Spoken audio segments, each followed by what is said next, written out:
The Seattle Kraken announced another trade earlier today. How, if at all, will that impact who they take with the number 8 pick?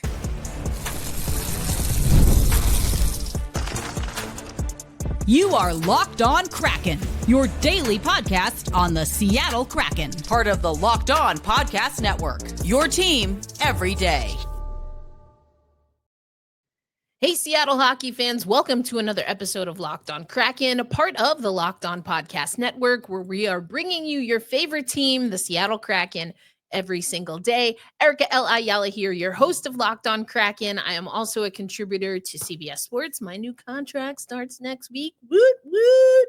Very excited about that. And I am accredited for the 2026 Milano Cortina Olympics, where I will be covering men's and women's ice hockey. Speaking of women's hockey, make sure you tune into the Women's Hockey Report on Saturdays on the Locked On NHL channel.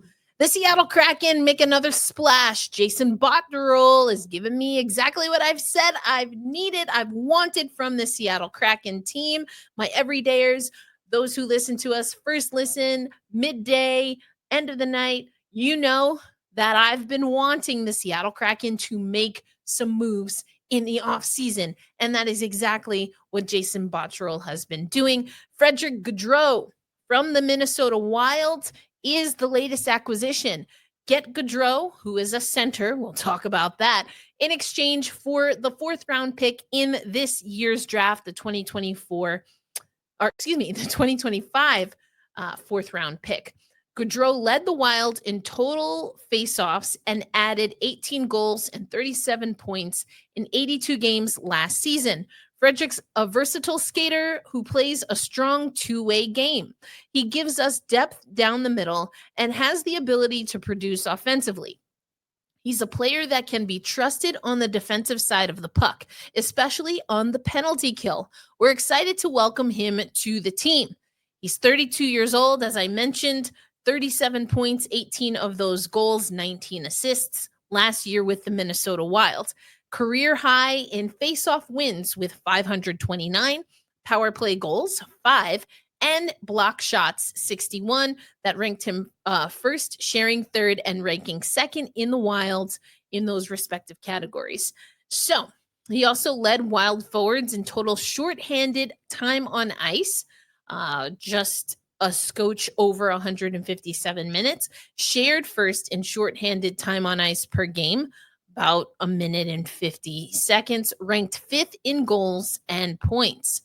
And, he recorded a career-long 6-game point and assist streak from October 29th to November 8th, tied a personal best in face-off wins in a single game, 14 on February 27th against Utah, and he skated in his 400th career NHL game on March 25th against I almost said the Vegas Aces, the Vegas Golden Knights. He's from Quebec and has appeared in 32 Stanley Cup playoff games, 8 goals and 10 points in those games with a +6 rating, led the Wild in goals in the 2023 postseason with 3, paced the club in faceoff wins, 58.7% in 2022. Made his postseason debut with Nashville and was the first player since Johnny Harms in Chicago in 1944 to score his first 3 career NHL goals in a Stanley Cup final. So, he definitely has postseason experience, which is great. Now, with the Minnesota Wild, he was centering that third line with Marcus Johansson and Gustav Nyquist, bottom 6, so to speak. And this is interesting because now we have another centerman. Everyone just assuming Berkeley Catton's going to come into the mix next year. I think people, even with this trade, still think that Catton is coming. That will require I should say, if he doesn't make the NHL team, then, we got a Shane Wright situation going on here. So I don't know. Let me know in the chat. Do you think this is a move to protect the Seattle Kraken in the event that Catton isn't ready? Is this a sign that Catton absolutely isn't coming? Or do you like this move regardless of where Catton ends up? I think this is interesting. loading up in the middle, but also the Seattle Kraken seem to be loading up on players that are NHL ready, in that they've been playing with NHL teams that are more bottom six forwards, kind of, role player guys. What does that say about a player in particular like Ty Cartier, for example? I think time will tell. I think it's really interesting here. This is what the Sound of Hockey had to say. Specifically, Darren wrote about this.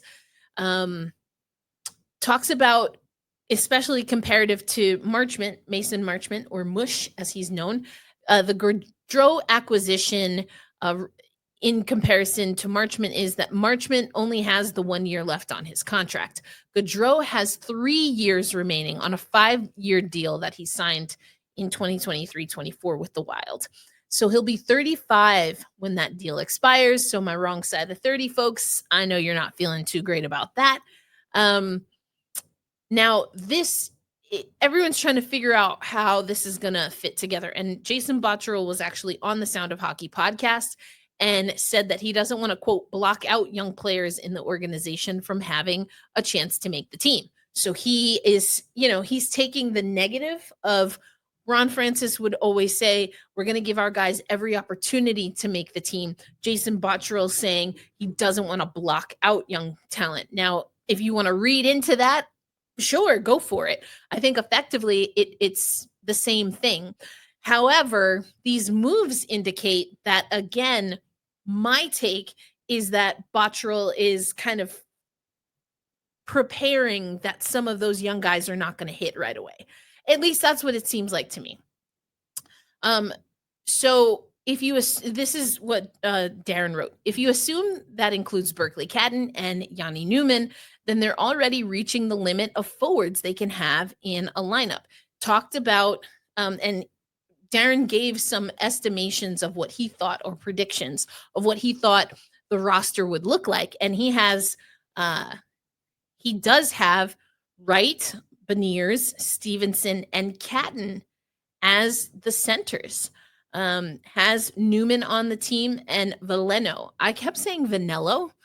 Sometimes I mix up my words. Definitely always invert my numbers. So apologies. I was definitely doing a I was doing a Dan Bilesma on that, where that guy could never get Andre Burakovsky's name right. I almost said Burakowski because I got so used to hearing Disco Dan say it wrong. So that's on me. Veleno on that fourth line with Catton and Newman. Ty Cartier then being the odd guy out. So this is the question again. What does this lineup look like now that we have Gaudreau? Also, cap-wise, what does this mean? About just a scotch under 7 or under 8 million, I guess, or around 8 million left. Does that mean that there's going to be another move? If there is another move, where do the Kraken go? And again, how does this impact the draft? Now, I said I would love to see the Seattle Kraken buck their usual trend and look at some young defensemen. And really great comments that maybe think that's not going to be the case. And the argument is, let's load up in other places. I don't know. I don't know if I agree with that. I think that you need to, obviously you need to get the best available at the 8th pick, right? What is that going to look like? What is that going to be? We don't exactly know because, well, the draft hasn't happened yet. I would very much like to see the Seattle Kraken, though, lean into a defenseman or a winger. I mean, we could do a winger. I'm okay with a winger. And, I guess we'll have to see what happens. But let me know in the comments. I do have some comments from yesterday's episode that I will read. And then we can get into what this means for the roster. I mean, I talked about some hypotheticals, but we'll do a little bit of a deeper dive. And then, as promised, we're going to talk about if the Seattle Kraken select a center, we're going to talk about 4 different centermen that they can take. We're going to go over to Sebastian at Locked On NHL Prospects for that once again on today's episode of Locked On Kraken. Ever wished managing your money felt easier? With Monarch Money, it can. Whether you're growing your savings or planning for a big purchase or maybe a big event like the Olympics, that's what I'm doing. Monarch puts you in the driver's seat. It's like having your own personal CFO, giving you full visibility and control over your finances. Monarch Money is more than a budgeting app. It is a complete financial command center. You can track all your accounts, investments, and spending in one place. So in addition to managing your money, you're also building wealth. And, I love checking out Monarch Money because I can see the cash flow. And when having to not only look at budgets and create budgets, but make sure I'm staying on budget, knowing how much money is coming in and out, if I'm overspending in some areas, because at the end of the day, if you have a business expense, you have a business expense. If you don't get paid on time, though, that can affect your cash flow. And so for me, what I love is the dashboard and checking out the cash flow dashboard. And you would be surprised to see where I can reallocate things, where I'm not quite on target, and where I'm like, oh, am I spending too much in one area? That is how I've been using Monarch Money. So take control of your finances with Monarch Money. Use code LOCKEDONNHL at monarchmoney.com for 50% off your first year. That's monarchmoney.com, code LOCKEDONNHL for half off your first year.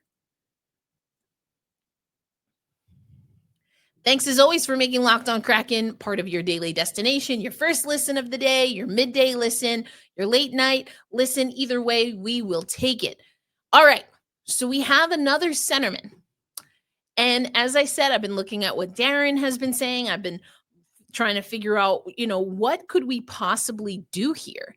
And going back to something that Sound of Hockey and that Darren said, he has Gaudreau in that 4th spot, that 4th centerman spot, and Ty Cartier and Joe Veleno, as kind of your odd forwards out, so to speak.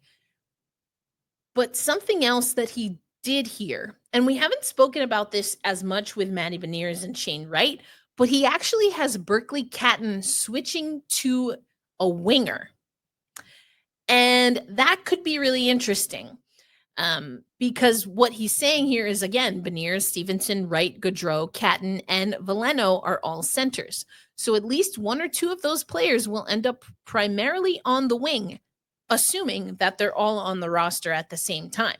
He says it's not necessarily a problem, but it's notable that Botterill continues to load up on players who can play the pivot. So the versatility effectively is what we're talking about here. And I get the sense, in women's hockey, it's not that you don't have folks that can play, and switch things up. It's just not as common, I don't think. My eye test is kind of telling me it's not as common. You kind of, your skill set and you know who you want on your team, and then you go from there and you figure the rest out. Where I think you can be a little bit more of a specialist in the men's game, or so it feels like to me. So, I'm going to do some more thinking about that. Maybe Rachel and I will talk about that, because now I'm like, that's just kind of my eye test or the vibes, or, teams that I've covered most closely. That's how things have been done. So when you can be super specific and specialize, is this maybe a trend in a different direction? Do you like being specialized? Do you like having guys that are a little more fluid, so to speak, and can play different roles in different positions? It's interesting. But what is also interesting is that Isiman, notably absent. And this is what Darren says. Does this transaction mark the, quote, official end of the short-lived Mike Isiman era in Seattle? was a speedy depth winger acquired at the trade deadline with that sent Yanni Gourde and Oliver Bjorkstrand both to Tampa Bay. I don't know. Does that mean he's out? I think it seems to be a foregone conclusion that Berkely Catton makes this roster. I mean, he did play very well last season. We cannot deny him that. The Seattle Kraken also did not play very well last season. So does that mean it might be easier for him to make the team? I'm not sure. I'm an eye test gal. I want to see what things look like at training camp. Could be leading up to maybe a very competitive, which I want more competitive training camps. I want more physically taxing training camps. It seemed like we got that a little bit with Dan Bylsma, and then it I don't know what happened. I really don't know what happened, but I do think the guys need to get physically in a better position. We do have some more sandpaper. At least that's what it's looking like. So maybe you don't need to push as hard. I think you got to go. You got to empty the tank in training camp. Not to the point where you're getting injured, but I don't know. I don't want us to be soft. I don't want us to have a soft training camp. I want us to know what we got going in, especially because, man, sometimes we have such bad, slow starts. Just, get through that tough part in training camp. Anyway, again, could there be another trade on the horizon, even if we get rid of Eastman? Is it Cartier that's out? I've heard through the grapevine that some other podcasts have been saying maybe Karts is the one on the way out. Between Cartier and Eastman? That's tough. That's tough. I don't know if I'm prepared to give an answer there. I do think that's a tough one. That's a tough one. But oh gosh, I just got really uncomfortable. There's something that I like about Cartier, and I have a hesitation to lean into fully and commit to him fully. So I wouldn't be surprised if Cartier's on his way out, or gets moved around. Is that what you want? Do we like the storyline of Tard Cartier? What's the upside with Cartier versus Mike Ysiman? It's tough.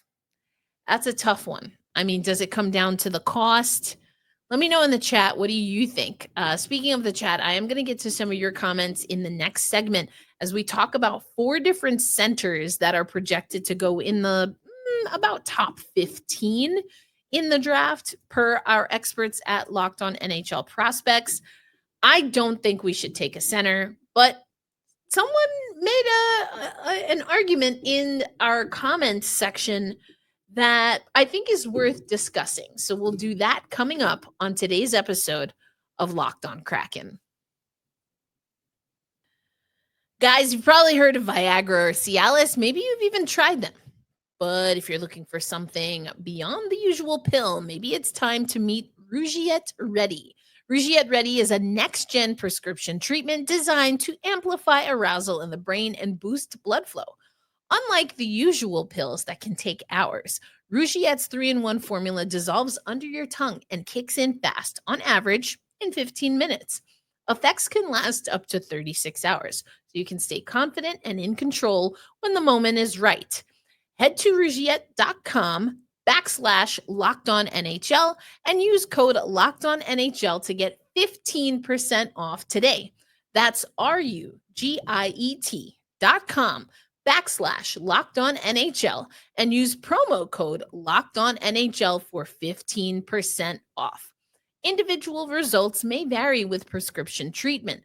Compounded drugs are permitted to be prescribed under federal law, but are not FDA approved and do not undergo FDA safety, effectiveness, and manufacturing review. Please visit the Rougiette website for full safety information. All right. Let's remind you, this was our initial mock draft. Roger McQueen is who Our experts at Locked On NHL Prospects thought the Seattle Kraken should take at 8. This has since changed. And we talked about some players, but we're going to talk about some of the centerman depth. As you can see, just in this top 10, you've got Misa, Frondel, Deneault. You've got Hagens. You've got O'Brien, McQueen, and Martin, all centermen. Not a lot of D on this list, but again, things have shaken up a little. We talked about that a little bit. And I don't want to see the Seattle Kraken take a center. I don't know if I'm qualified enough to say what they should and shouldn't take. I get, let's read the comments because, I don't want to, I'm just going to give you my opinion, but I am not as much of an expert as our guys over at NHL Prospects. And even some of you, I think, have a really great handle on this. But I'll make my case as to why I would push back. But here's what George, we have a few comments here. So let's start with George C. Kraken. I would be ecstatic if Porter Martone fell in our lap. You're always asking for more sandpaper. So I am. Not just fourth line sandpaper either. First line potential, physicality, size, and goal scoring. Wouldn't be mad at Murtka either. But I say best player available. And that is true. We do want to take the best player available. And then George says, can't wait till Friday.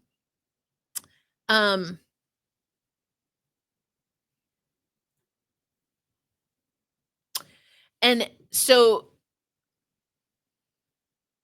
TJ Tower really gave some insight that I think is worth reading. Talked about likes Murtka a lot, but is very raw. Has upside, but it could be 4 years before we see that full upside. Martone is a consensus top 5 prospect right now, only projected to fall because of everyone else's preference for centers. Kind of talked about that before. If he's there at 8, it would be a huge win for the Kraken. He's the kind of creative, physical goal scorer that we've been missing. So we all agree there. And here's where, TJ Tower makes an interesting argument. Drafting in the top 10 again, you have to pick a forward. There isn't a defenseman that obviously projects as a top 10 pair player besides Schaefer. We need more offensive talent on this team, and the easiest way to get that is to draft it.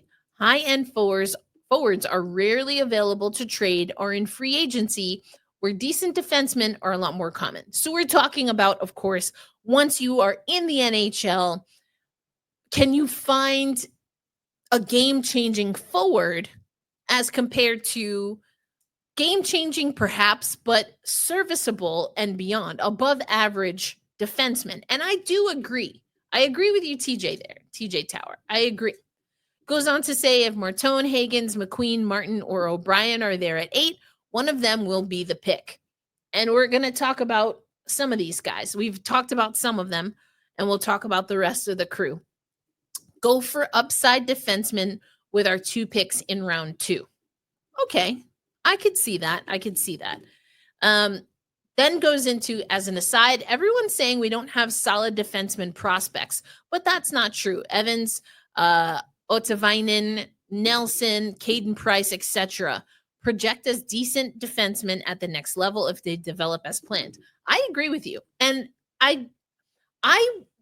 if I did say that we don't have solid defense prospects, I definitely misspoke. I know for a fact, and if I jumbled them all together, then that's on me for not differentiating.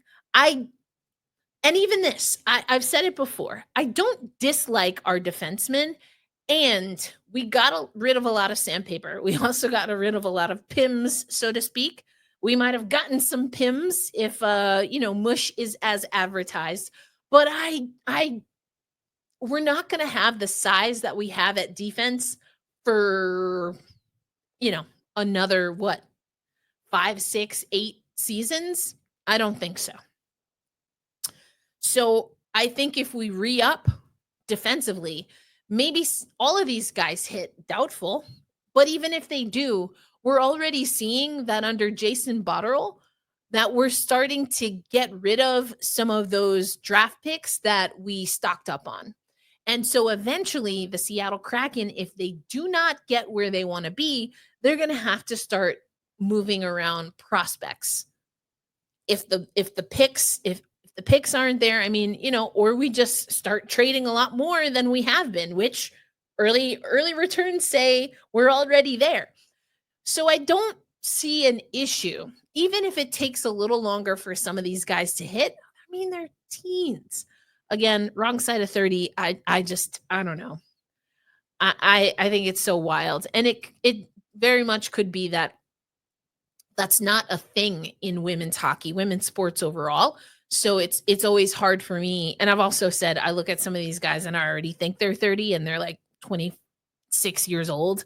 And I'm like, holy cannoli, like, can a playoff beard really make a guy look that much older? I don't know. I just don't have a good handle, I guess, on what a 30-year-old hockey player looks like. That's a whole nother conversation. Let's get back to the comments. The majority of the national media continue to say that the Kraken, quote, need to pick him up, Murtka, that is, because of their lack of defensive prospects. Okay. Well, again, I don't lean into that fully. I do like size. I do think that having more size that we can utilize is going to benefit us. Unless he can make massive steps, his ceiling isn't much different than what we already have in the pipeline. You might be right. His size, though, stands out to me. He's just significantly bigger and more raw than most. I like how you put that in there. He's bigger and more raw. Yeah, he's definitely raw. It could be a project, perhaps. You can't teach size. And on the defensive side, size with good instincts, even if it's a little raw, especially if we're doing what we need to do on the front end, I'm okay with it. So it's not that I disagree with you, TJ. I love what you're offering here. My personal preference and how I would like the Seattle Kraken to play is just slightly different. I think we're in the same neighborhood, like we're probably neighbors. We like wave hi as one of us turns the corner and, get to our yard. I love this. I think that you definitely gave me some things to consider. I don't, again, fully feel that way about our D, but either way, our defensive prospects, I should say. Let's get to what Sebastian has to say about some of these centermen. And I'll tell you, of the four that you'll hear about, which ones I think would be a good fit for the Seattle Kraken. Nashville Predators selecting, and I think that James Higgins is the player here for Nashville. I think that there's other options here that would be very appealing. Caleb Deneault maybe being at the top of that list as a Ryan O'Reilly, like the next one in terms of learning from O'Reilly and in that lineup, and also being able to grow into that kind of style long term, especially with that combination of defensive intelligence and physicality, two-way intensity and playmaking skill. There's so much that Deneault has to offer. But I think that James Higgins is still the bet here. He has superstar level talent. He's the only player left on the board here that has that, in my opinion. He is a guy that's very much on the brink for me between my first and second tier. And the first tier only currently consists of Michael Misa and Matthew Schaefer. Matthew Schaefer's that one. But James Higgins has been flirting with that tier for months for me. And I think he's a guy that would bring dimension to Nashville in terms of speed and dynamism and playmaking skill that they really lack at the moment, especially among young talent. They have so much depth in the prospect pool, but what they lack is that blue chip element to build around. James Higgins would be that, especially if you envision a future where you're pairing him with a guy like Philip Forsberg, who can bring power, he can bring skill, he can match that offensive intelligence and pace. I think that would be a lethal combination for quite a few years. At 6th overall, we have the Philadelphia Flyers selecting Jake O'Brien of the Brantford Bulldogs, a very skilled playmaking center, excellent handling ability. We've talked about him all year, definitely a riser from being a mid-teen guy to being a real top 10, even top 7 candidate here by the time of the draft.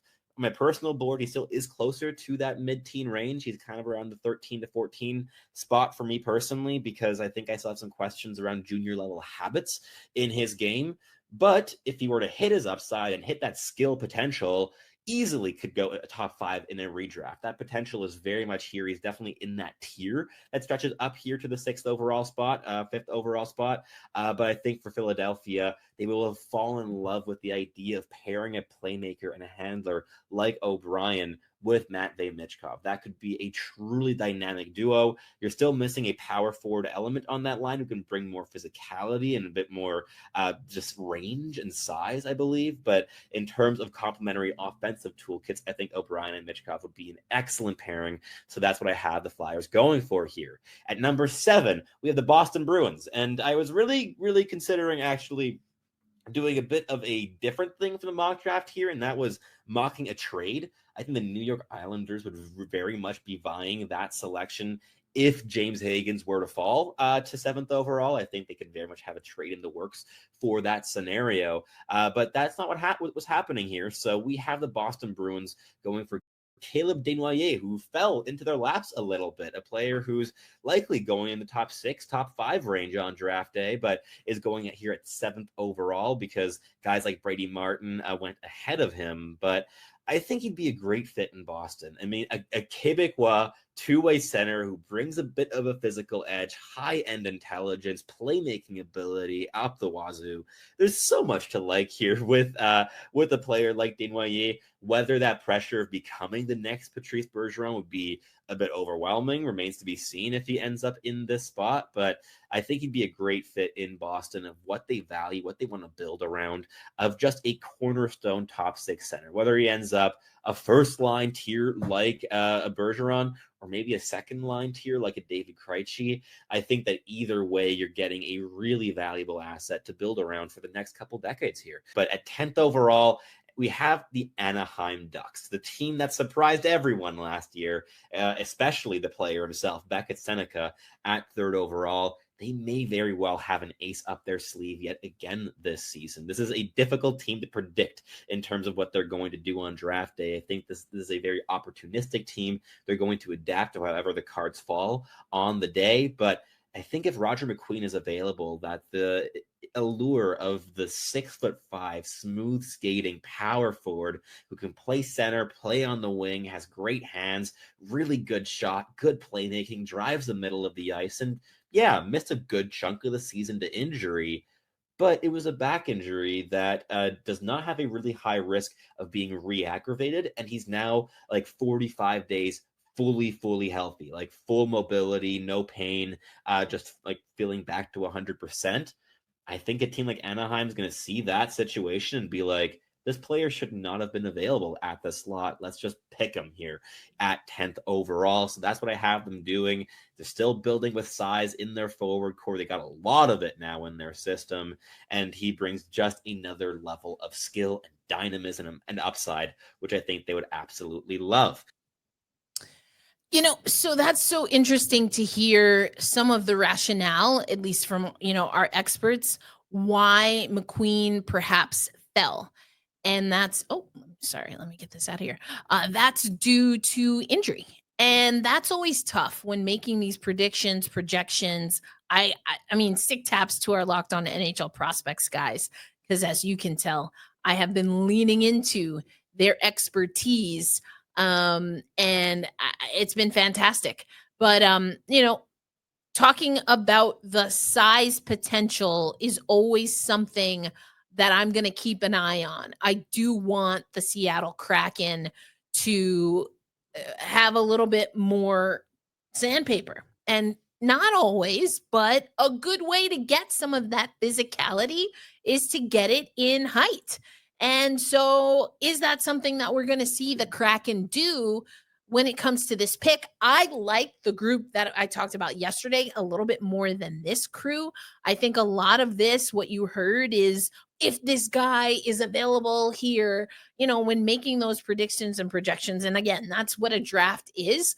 But for me, I want to know that we have some upside when it comes to the height and the sandpaper. That's important to me. That's what's important to me. And I just want to talk through what some of the guys over at NHL.com are saying about some of these guys. So, Caleb Desson, Caleb Deneault, I think I'm saying that right. Really interesting prospect, and he is a centerman. But it again, a lot of the conversation is, if all of these other things happen, maybe this is what we'll get. The NHL guys think he's really going at 4. He won the Mike Bossy Trophy, top league prospect. He's an 18-year-old who can play against top forwards, 6'1", 182, compared to a Jonathan Taves and Alexander Barkov. And then they have him going to Utah and really being able to interject additional skill to an already young group with like Clayton Keller, Logan Cooley, etc. Deneault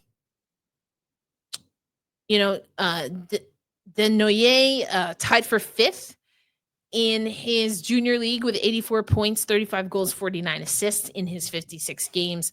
Type of player who wants the puck and will do anything to get it. Now that I like, because that to me sounds very Lane Lambert to me. I love a good back check. I love an aggressive forecheck, 3 Fs, baby. So I just don't think he's going to be available. Kimmelman on Roger McQueen might be the most intriguing player in this year's draft class. NHL ready size at 6'5", 198, checks every box a team would want in a potential franchise center. Do we already have a franchise center? I know we've talked about this. We might have questions if we do. Is McQueen another bite at the apple, so to speak? Could be. Was a full participant in NHL combine fitness testing. So that is good for anyone who has question marks regarding his health. Hagens from BC flourished at the 2025 IIHF World Junior Championships, 9 points, 5 goals, 4 assists, over 20 minutes of ice time for the U.S., who got a gold medal. And so team first player, that sounds very Kraken to me. Great competitiveness. Maybe he fits in really well with like a Matty B. Exhibited commitment to excel in his own end. Love to hear that when he was at BC. So, also what we're hearing about Hagens is, if you're looking for someone who doesn't have the greatest size, 5'10", 186, but can make up for that in skill and skating, then Hagens is your guy. Jake O'Brien, another player that we're hearing a lot about. Morial and Kimmelman have him going either 6 or 7. So a lot of the centers, and this goes back to TJ's point, TJ, right? Sorry. Because I'm thinking JT, JT Brown. Anyway, TJ made this point. Probably going to have a lot of centers going ahead of the Kraken with the 8 pick. But what we hear about O'Brien is that, he was able to elevate his game, poise, vision, and playmaking ability. I like those things. Willingness to play hard at all 200 feet. That's huge. Now, if you're looking for ready-made offense, that's where maybe we go with a winger. But if you're looking for someone who can help facilitate, you need guys like this. And that's why I'm like poo-poo to the folks who are like, oh, Matty Beniers is taking too many face-offs. If you can't, you're not going to be a top center in the league. How can you be a top center on a team if you can win? Come on, what are we talking about? So I like this analysis on O'Brien. Can slow the game down in the offensive zone, find scoring opportunities for himself or his teammates. That's what you need in a center, a quarterback style. Also hearing that he has good hands, creativity, reads the ice well. So, yeah, I don't have anything wrong with these guys. I don't know that they're going to be available, and I'd rather get a little more size. That's all I'm saying, just to have that option and opportunity. But let me know again in the chat, what do you think? Tomorrow's the day. So all of this pontificating will be over by tomorrow when the Seattle Kraken put the pick in. We will have some programming on the Locked On NHL channel for you, getting ready for all of that. Again, thank you for listening to Locked On Kraken. Be kind to yourself, be kind to others, and hold fast, stay true, loud and proud we say. Let's go Kraken, get yourself a winger or a D.